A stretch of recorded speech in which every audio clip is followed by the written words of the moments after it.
Italy সরকার 12 June 2026 থেকে কার্যকর হওয়া নতুন রি-ইমিগ্রেশন ডিক্রি এর মাধ্যমে তাদের অভিবাসন নীতিতে ব্যাপক পরিবর্তন এবং কঠোর অবস্থান গ্রহণ করেছে।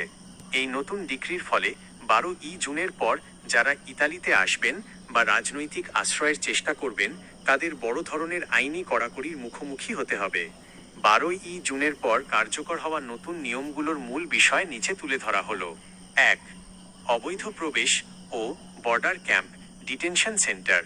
বৈধ কাগজপত্র ছাড়া বা চুক্তি ছাড়া যারা সমুদ্রপথে কিংবা অন্য কোনো উপায়ে ইতালিতে প্রবেশ করবেন তাদের জন্য নিয়ম অত্যন্ত কঠোর করা হয়েছে।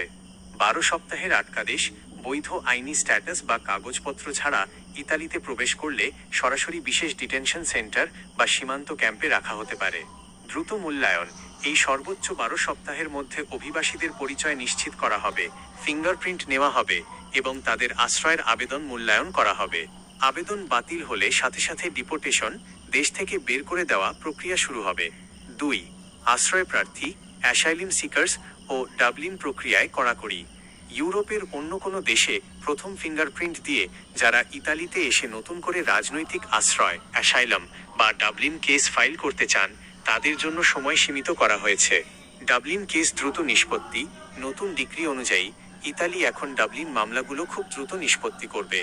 অর্থাৎ কেউ যদি অন্য ইউরোপীয় দেশ থেকে ইতালিতে আসেন কিন্তু তার প্রথম রেজিস্ট্রেশন অন্য দেশে থাকে তাকে দ্রুত সেই দেশে ফেরত পাঠানো হবে। 3. তৃতীয় নিরাপদ দেশ, থার্ড সেফ কান্ট্রি নীতি।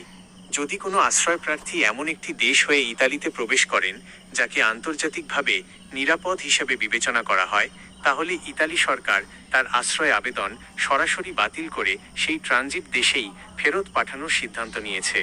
এ বিষয়ে উত্তর আফ্রিকার দেশগুলো এবং আলবেনিয়ার বিশেষ ক্যাম্পগুলোর সাথে ইতালি সরকারের সহযোগিতা আরও জোরদার করা হয়েছে। 4. পরিবার ও অপ্রাপ্তবয়স্কদের জন্য নতুন নিয়ম। পরিবার ভিত্তিক কেন্দ্র, ছোট শিশু নিয়ে যারা ইতালিতে প্রবেশ করবেন তাদের মানবাধিকার রক্ষা করে আলাদা পারিবারিক কেন্দ্রে রাখা হবে।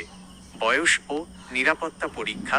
একা প্রবেশকারী অপ্রাপ্তবয়স্ক আনঅ্যাকম্পানিড মাইনার্স কিশোরদের জন্য আগের সুরক্ষা ব্যবস্থা থাকলেও তাদের সঠিক বয়স নির্ধারণের জন্য মেডিকেল ও নিরাপত্তা পরীক্ষা এখন থেকে অনেক বেশি কঠোর হবে।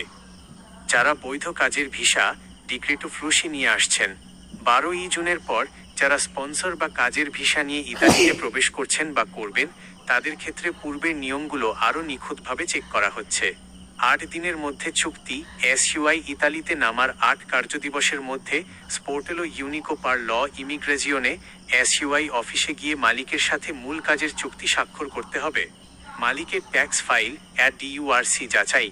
বর্তমানে ইতালির শ্রম মন্ত্রণালয় এবং কনসুলেটগুলো ভিসা দেওয়ার আগে ও পরে মালিকের অর্থনৈতিক সক্ষমতা ও ট্যাক্স রেকর্ড ডিইউআরসি খুব কড়াভাবে যাচাই করছে। মালিকের ফাইলে ত্রুটি থাকলে নুল্লা ওস্তা বাতিল হতে পারে।